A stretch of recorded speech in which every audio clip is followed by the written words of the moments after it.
తెలంగాణ ప్రజలకు శుభవార్త. కీలక మెట్రో రైలుకు సంబంధించి మళ్ళీ కొత్త స్టేషన్లు ఏర్పాటు.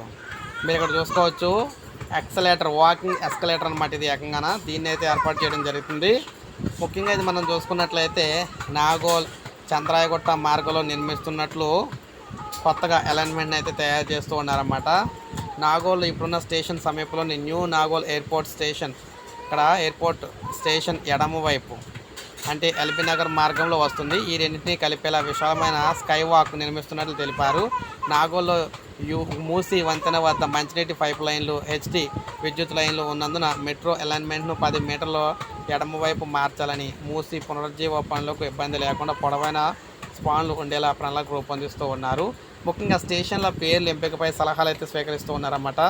నాగోల్ నుంచి చంద్రాయగుట్ట వరకు కూడా పలు రైలు ఫ్లైఓవర్ల కారణంగా స్టేషన్ల కోసం భూసేకరణ అనివార్యంగా మారిందని, ప్రైవేట్ ఆస్తులు కనిష్టంగా సేకరించేలా జాగ్రత్తల ప్రణాళికలు అయితే వేయాలని చెప్పేసి అధికారులు మెట్రో రైలుని అయితే ఆదేశించారు. ఎండీని మెట్రో రైలు స్టేషన్ స్థాపనకి సంబంధించి వాటి పేర్లు ఖరారు కూడా ట్రాఫిక్ పోలీసులు, సాధారణ ప్రజల నుంచి సలహాలు అయితే స్వీకరించాలని చెప్పి సూచించారు. ఎండీ వెంట సిఈఈ టీవీఎస్ రాజు, టీఎస్ఈటీ ఎస్కే దాసు, మిగిలిన వారు అందరూ కూడా ఇందులో అయితే ఉన్నారన్నమాట. సో ఎల్బీ నగర్లో స్టేషన్లో తొలిసారిగా వాకలేటర్ని అయితే ఈ విధంగా అయితే నిర్మించడం అయితే జరుగుతుంది అనమాట. సో ఇది మనకి లేటెస్ట్ అప్డేటు. సో ప్రతి ఒక్కరు కూడా ఒక లైక్ అయితే చేయండి. తెలంగాణ ప్రజలకు, హైదరాబాద్ ప్రజలకు ఎంతో ఉపయోగకరమైన ప్రాజెక్ట్ అనమాట ఇది. సబ్స్క్రైబ్ చేసుకోకపోతే మన ఛానల్ సబ్స్క్రైబ్ చేసుకుని ఫాలో